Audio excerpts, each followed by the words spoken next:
Now I'd like to call on Stan to start off the presentation. Thanks very much, Stan.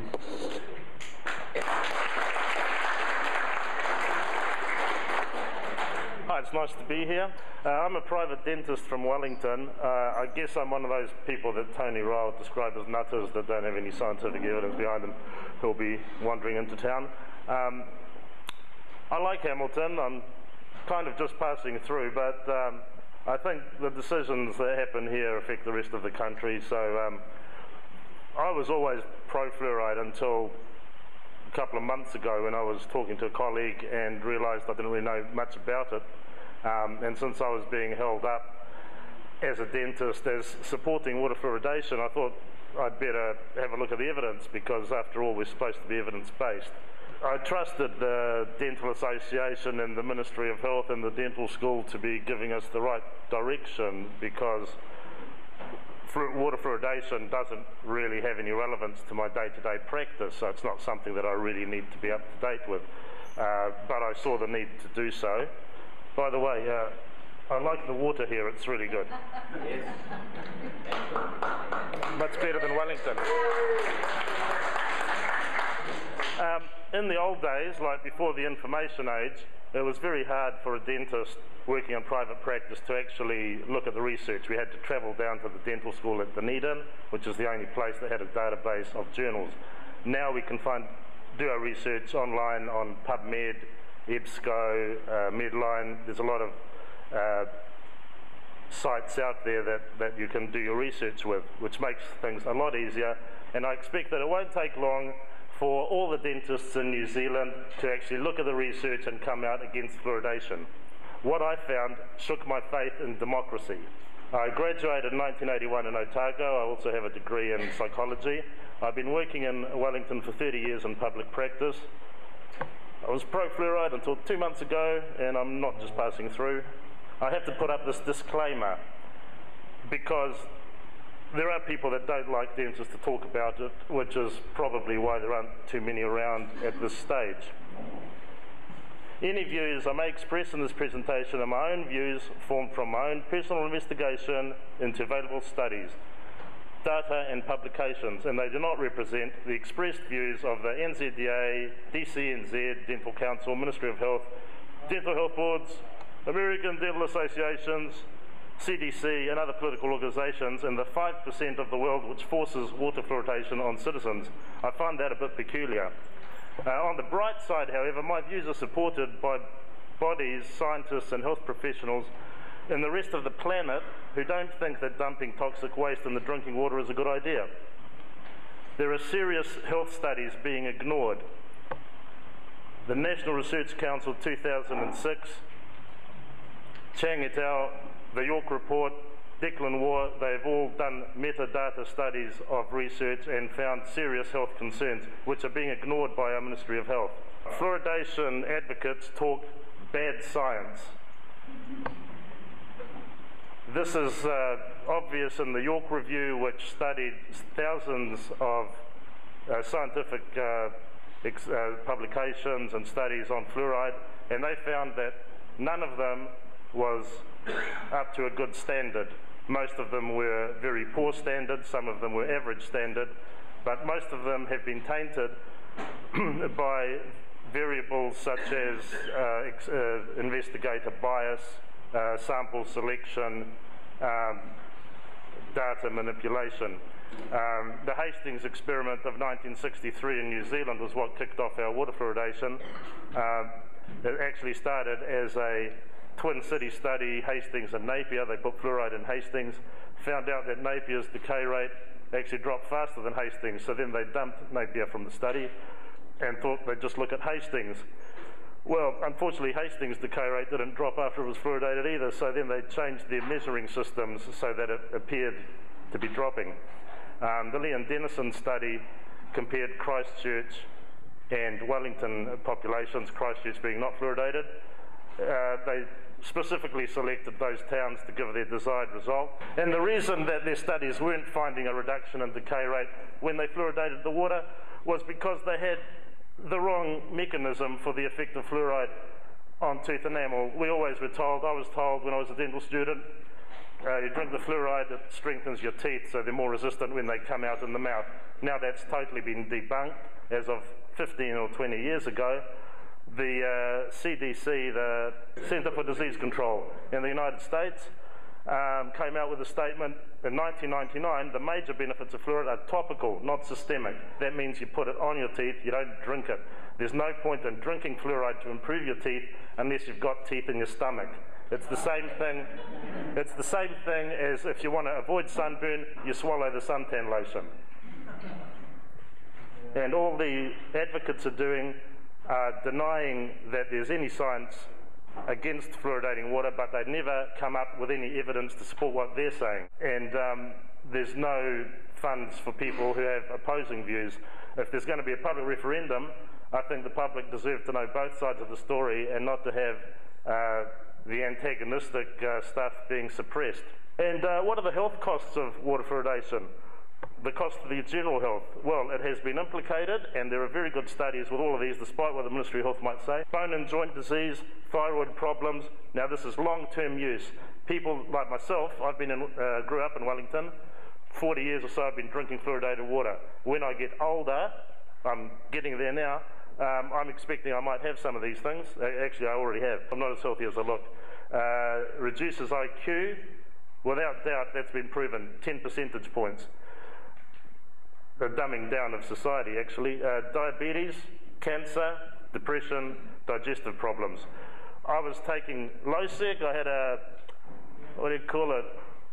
A lot of people take Losec. A lot of my patients, half of the adult patients my age take Losec for digestion problems, irritated bowel syndrome.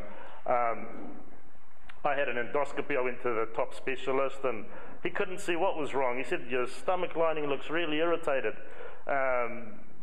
He took a guess and thought there might be some bacteria that I might have had brought with me back from when I was born in Greece 50 years ago that doesn't exist here.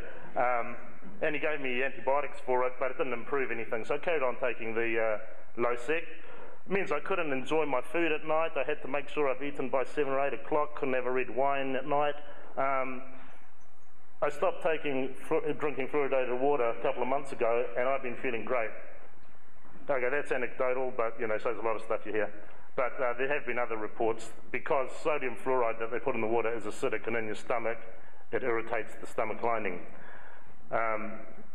Fluoride is a well-known enzyme inhibitor. You're saying, how come fluoride can affect all these organ systems? It's well known that it's an enzyme inhibitor. Papers by Sauerhuber called Physiologic Conditions Affecting Toxicity of Ingested Industrial Fluoride in the journal Environmental Public Health this year has a very good summary of how artificial fluoride affects the body, because it's not the same as the naturally occurring fluoride.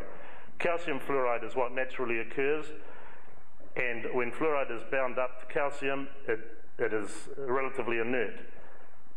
The stuff they put in the water is a waste product from the fertilizer industry, the phosphate fertilizer industry, sodium fluoride or HFA, and those two substances liberate the fluoride ion, and it wreaks havoc in your body much more so than the natural fluoride. This is why he's looking at the toxicity of ingested industrial fluoride, because that's what we're ingesting. But what fluoride does in the body,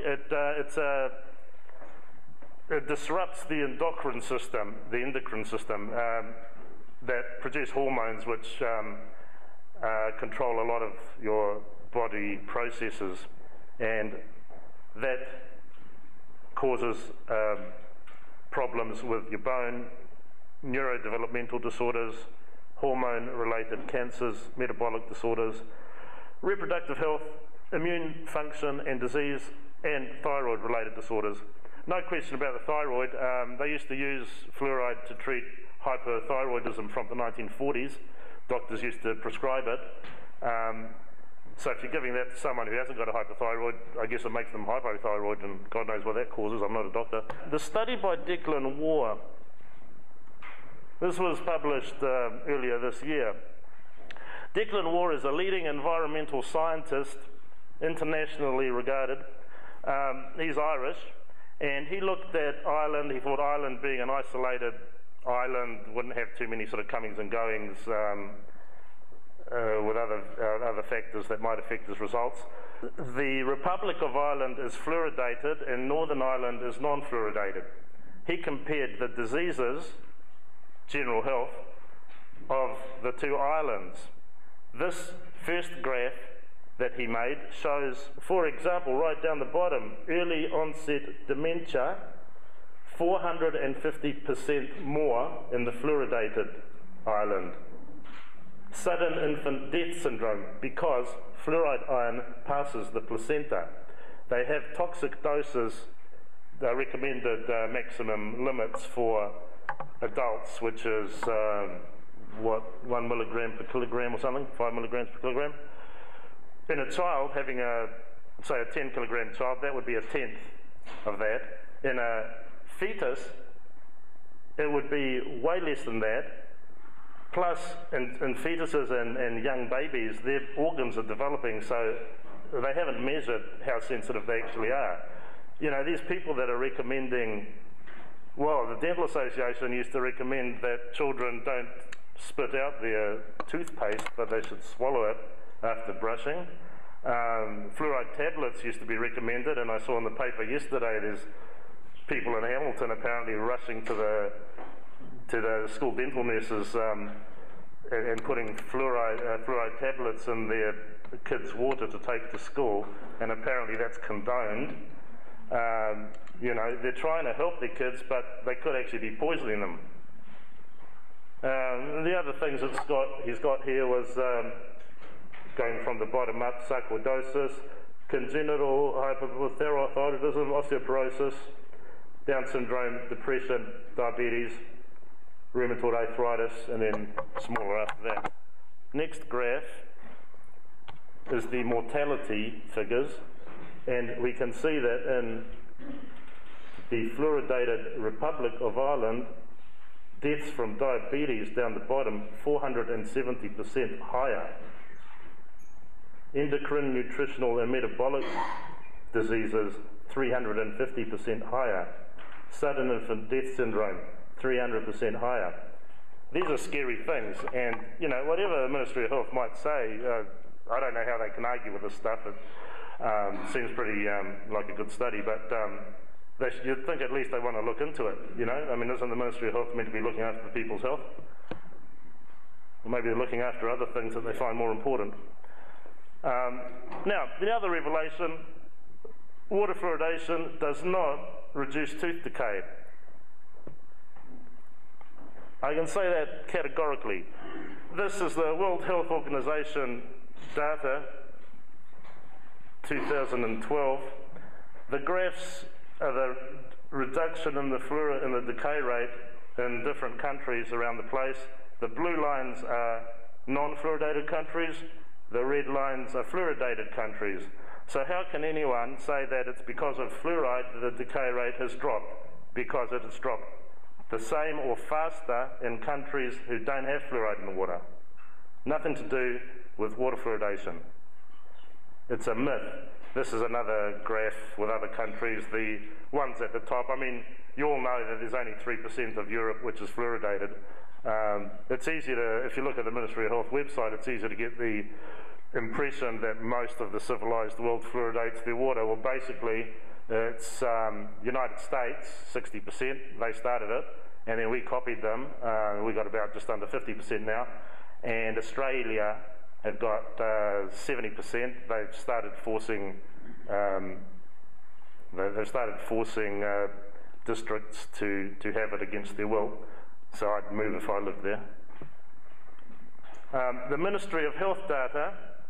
Now, if you want to look at what's really happening, you have to look at the raw data, because by the time they get processed and spin doctored and everything, you know, we're getting BS, you know. So the Ministry of Health records decay rates in children, 90,000 children. They've done it for like 15 years or so, 20. These are recorded by the school dental nurses. So the kids go to the school dental clinics, the dental nurses write down, they count the teeth, they write down how many surfaces have got decay on them, how many surfaces have got fillings, and how many surfaces have got, how many teeth are missing.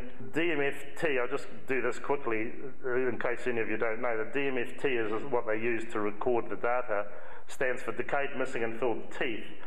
And there's another measure called DMFS, which is decayed, missing and filled surfaces.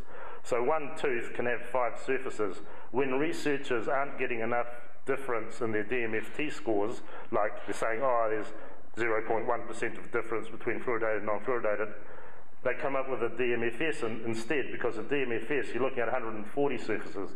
So if they say there's a 1 point difference in the DMFS, that's about 1% difference, which is not really a big deal. This has been used by that Dennison and Lee study, which the Ministry of Health likes to refer to, apart from pre-selecting the areas that had the most and least decay to start with. A really meaningless study.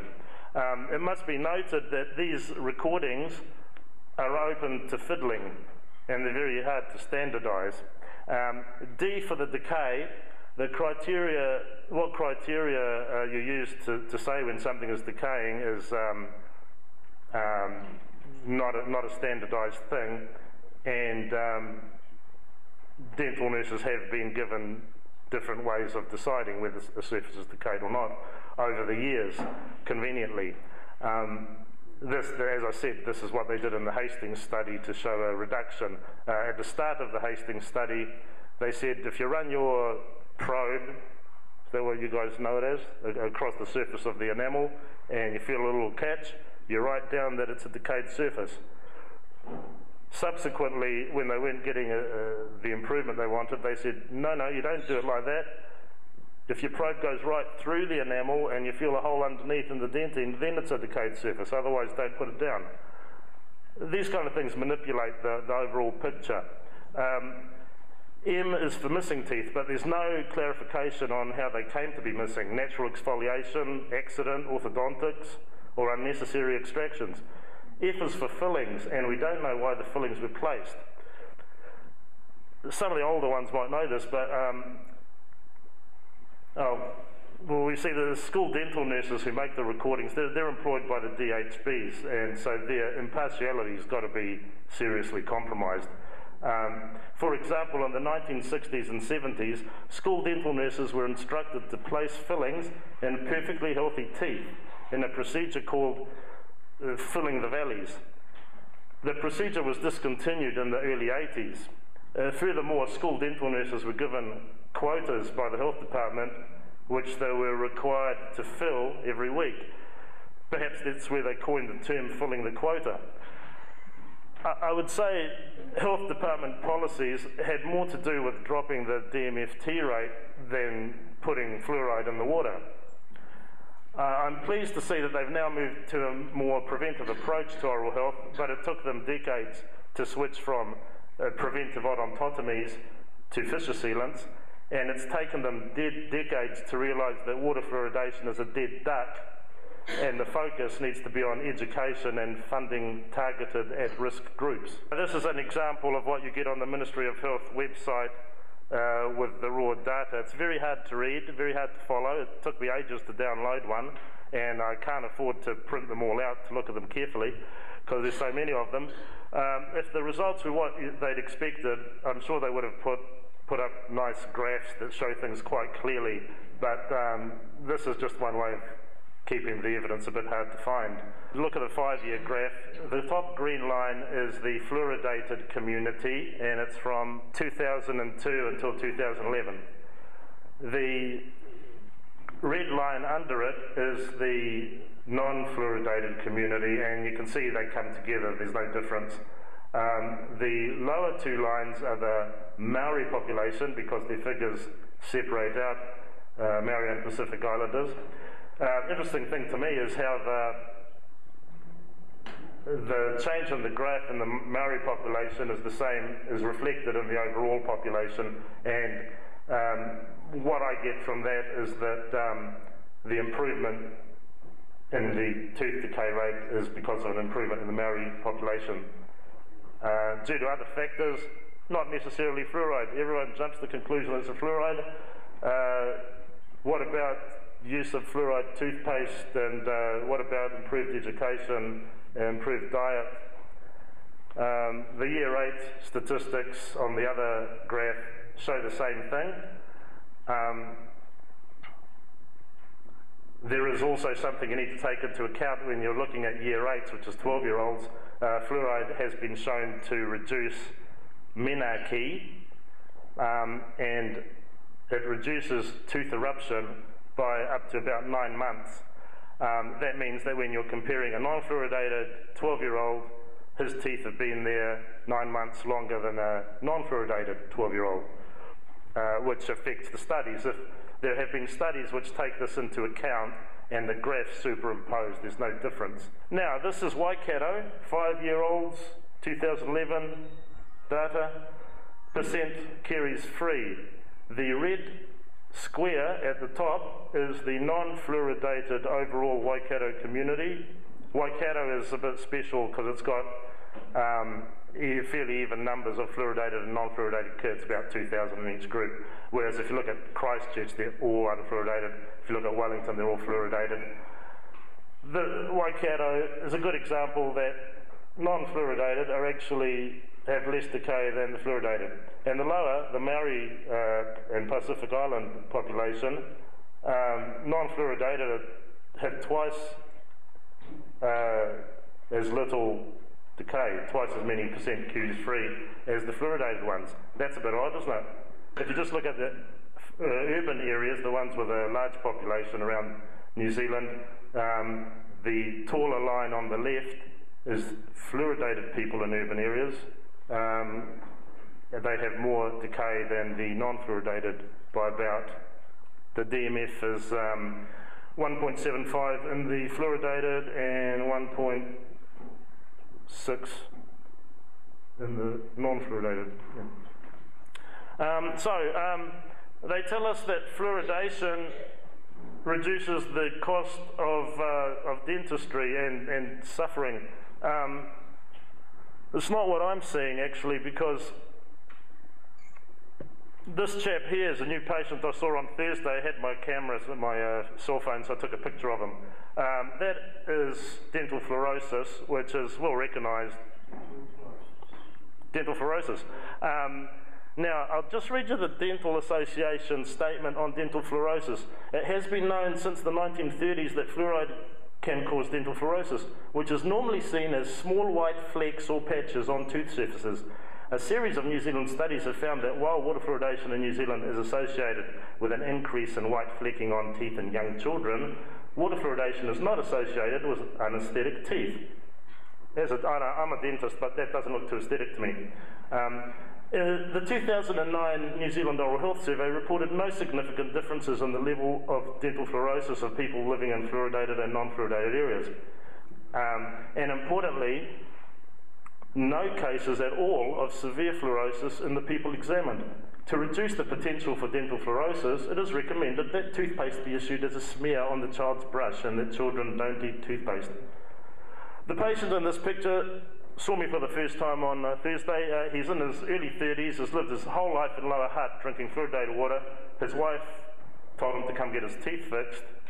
Perhaps the 2009 Oral Health Survey doesn't consider this as a case of severe fluorosis. As importantly, they've seen no cases of it. I see cases of fluorosis every day in my practice, and of this severity about once a week. Fluorosis, it's not just how it looks. Fluorosis, those white patches on your teeth, means that fluoride has affected the way the cells are laying down the enamel. They affect the cell processes. The Ministry of Health tries to play it down, little white flecks. This also gets taken up in your bones. And it looks as though fluoride is affecting cell processes and other organs as well, not just the calcifying tissues. The fluorosis on teeth should be taken as a biomarker so that doctors can identify what people are more sensitive to it and examine their total fluoride levels in their body and what their other organ systems are doing. So this cosmetic makeover, I quite often get these, $10,000. You know, they say the dentists that anti-fluoride, they just want to make more money. Cosmetic makeover, she had porcelain veneers, she had fluorosis like the guy in the other picture, it cost her 10 grand. Some people had to do that because of their jobs. You know, that lady was on TV or to get a job, or just because they have a low self-esteem and they want to look nicer.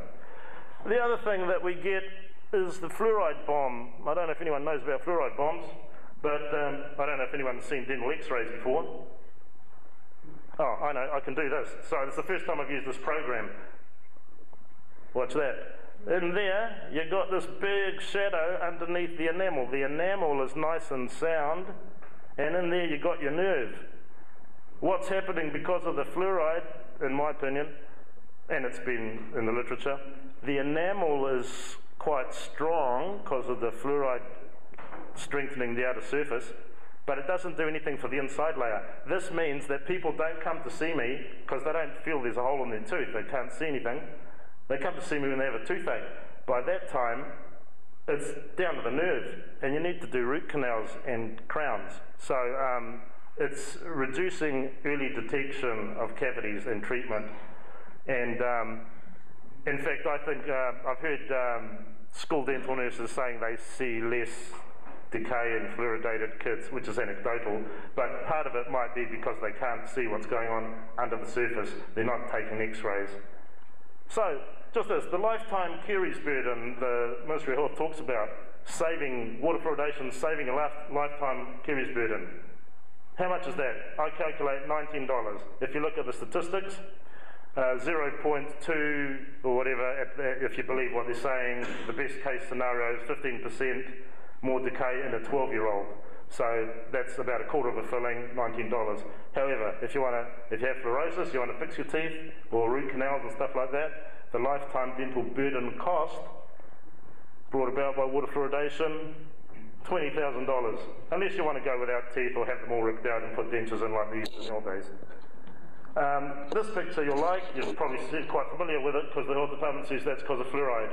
Well, that's nursing bottle syndrome. We've known about it for decades, and it's got nothing to do with water fluoridation. It's because kids are put to sleep with sugary drinks when they're babies, and they sleep with their bottles in their mouths. This is why the front teeth are decayed exactly where the bottle is fitting. You don't see decay on the back teeth. It's baby bottle syndrome, not lack of fluoridated water. What they need to do is target, does it help the poor? No, it doesn't help the poor communities. It actually puts them more at risk because they don't have the option of getting non-fluoridated water. They can't afford to buy bottled water like I do, or buy filters at $1,500. And they can't afford healthy food, which gives you a resistance to the toxicity effect of fluorides. They're the ones that are at risk. What we need to be doing if we want to reduce decay is target those areas, give them free toothbrushes and toothpaste, tell them not to drink fizzy drinks and burgers as much. That's what makes the difference. In Japan, the kids don't have fluoridated water, but they take them out twice a day to the bathroom in a big group to have a big brush-in. That reduces their decay rate. In a free country, nobody should have the right to force an unproven, uncontrolled and unmonitored medication on their neighbour. Yeah. I'll finish with that.